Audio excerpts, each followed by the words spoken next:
Imagine you're standing on the Nile's bank. The water is calm, clear, blue-green. Then, overnight, everything changes without warning. The river turns the color of blood. Thousands of dead fish float to the surface. The smell reaches you before the shock does. What could turn a river into blood? For 3,000 years, you've asked that question. And now, science may finally have an answer. Rewind now, 3,000 years into the past. You live in Egypt, land of the Nile. Pharaoh rules here as a living god. Beneath him, you are an enslaved Israelite. Your days are stone, mud, and endless labor. Your back aches before the sun even rises. Your children were born into this same bondage. Then you hear whispers about a man named Moses. He says your God has a plan for you. Every summer, the Nile floods right on schedule. It leaves rich black soil across the fields. That soil feeds an entire ancient empire. Egyptians call the river's flood a gift. Fishermen cast nets, farmers plant grain and flax. Temples rise to honor gods of the river. Without the Nile, none of this survives. So when the river itself turns strange, everyone notices. Moses walks straight into Pharaoh's golden court. He carries no army, only a wooden staff. His message is simple: let my people go. Pharaoh laughs at the shepherd before him. Why would a god-king listen to him? Pharaoh refuses, and his heart hardens.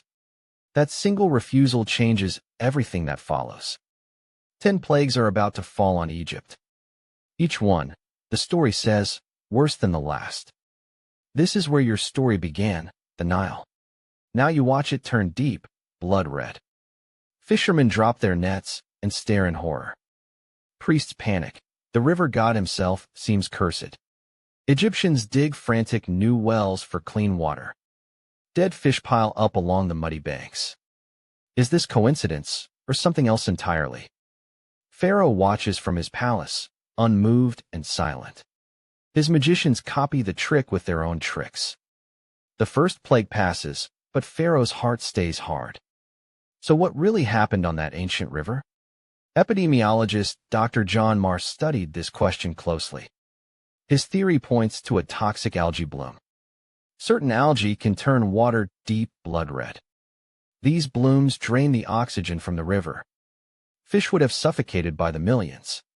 It's a theory, not proof, but it fits. With the river poisoned, frogs flee the water. They swarm into your home, your oven, your bed. You can't take a single step without one underfoot. They fill the palace, even Pharaoh's own bedroom. At first, it feels almost funny to you. Could frogs alone break a pharaoh's will? Pharaoh promises to free your people if the frogs leave. The frogs die in heaps, and Pharaoh breaks his word. Next comes something smaller, and somehow worse. Dust itself seems to rise up and bite.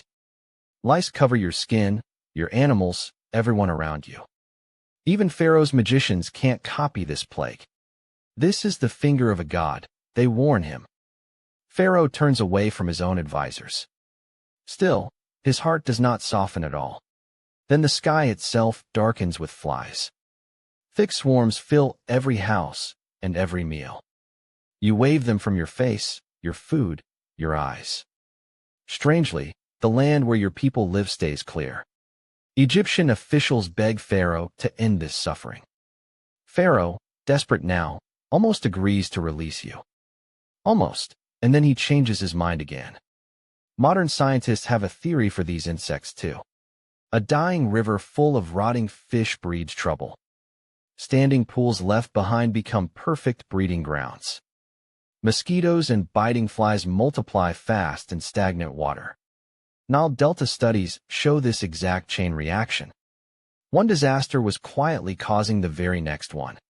Now the plague reaches the animals you depend on. Cattle, horses, camels, sickness sweeps through the fields. You wake to find your livestock dead where they stood. Egypt's entire economy runs on these very herds. That economy begins to crack before your eyes. Yet your people's herds, the story says, stay healthy. Pharaoh checks, and still refuses to let you go. Then the sickness reaches your own body. Painful boils erupt across your skin without warning. Animals still standing are covered in them too. Even Pharaoh's priests are too sick to serve him. Pain has now reached master and slave alike. Physicians of the court have no cure to offer. Pharaoh's heart, somehow, still refuses to bend. Biologist Dr. Ciro Trevisanato connects these two plagues. Rotting water can breed anthrax and other bacteria. Livestock drinking from the tainted river fall ill first. Biting flies then carry disease to human skin. One plague quietly becomes the seed of the next. Disease, in this theory, spreads like falling dominoes. The sky itself turns against you next. Dark clouds roll in where clear skies always stood. Hail falls, mixed, the story says, with fire. It flattens crops and kills anyone caught outside. In a desert land, you've never even seen ice. Now it destroys nearly everything around you. Pharaoh, briefly, admits that he has sinned. But once the storm passes, his resolve returns. Before the fields recover, a new sound arrives. A low hum on the horizon grows into a roar. Locusts arrive in numbers beyond counting. Their swarm is thick enough to blot out the sun. Within hours, every green leaf is stripped bare. What the hail spared, the locusts devour completely. Egypt's officials plead with Pharaoh one more time. He relents for a moment, then hardens again. Then, without warning, the sun disappears entirely. This isn't a cloudy day, this is true darkness. It's thick enough that no one dares leave home. 3 days pass without a single glimpse of light.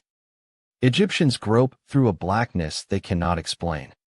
Only your side of the land, it's said, stays lit. Pharaoh, in the dark, refuses one final time. One plague, the worst of all, remains. Here the different theories start to converge. They point to one massive volcanic eruption. Oceanographer Barbara Sivertson studied the island of Thera. Today, we call that island Santorini, in Greece. It was one of history's largest eruptions. Its ash cloud could have blocked out the sun. The same eruption may explain the hail of stone, pumice, and rock raining from a poisoned sky. One single cause, perhaps, behind several plagues at once. Then comes the plague no theory fully explains. At midnight, death moves through Egypt house by house. It takes the firstborn son of every family untouched. Untouched, unless their door was marked with lamb's blood. Your door, the story says, is marked. Around you, through the darkness, wailing begins. It rises from every home but yours. Even Pharaoh's own household does not escape this night. His own son lies among the dead by morning. And finally, Pharaoh's hardened heart breaks. By dawn, Pharaoh finally breaks completely. Go, he says. Take everything and leave. You gather what little you actually own. There's no time to let your bread rise. You carry it flat, unleavened, wrapped in cloth. Thousands of you walk out of Egypt together. You leave before Pharaoh can change his mind again. Behind you, Egypt lies in ruins and grief. But Pharaoh's army soon rides out after you. Chariots thunder across the sand, closing the distance. Ahead of you, the sea itself blocks your path. There seems to be nowhere left to run. Could water truly part on command? Then, the story says, the waters part before you. You walk through on dry ground, wall of water each side. Whatever happened here, it marks the end of Egypt's grip. So did any of this actually happen? Egyptologist Manfred Biatak excavated a city called Avaris. It sits in the eastern Nile Delta region. He found a large Semitic population living there. He also found signs of a sudden abandonment. Egyptian records rarely admit to any defeats, though. Silence in the records isn't proof of nothing. Still, the site raises real, uncomfortable questions. Not every expert agrees with these theories, though. Many historians see the plagues as theological, not literal. To them, It's a story about power, not weather. Others say this exact order is a stunning coincidence. The truth may sit between memory and metaphor, or somewhere between ancient story and real geology. No single expert claims to hold the final answer. Whatever really happened, the story never faded. It shaped 3 major world religions afterward. It inspired countless paintings, films, and works of art. Every Passover, families retell your journey out of Egypt. Scientists still study red algae and dying rivers today. Volcanologists still study Pharaoh's ash across the region. They chase the same questions you once lived through. So picture that river one more time. Not only a curse, not only a miracle.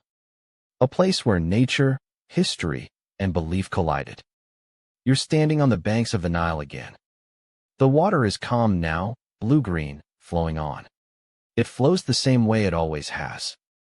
But somewhere upstream, algae could bloom again someday. And you'll never look at a red river the same way again.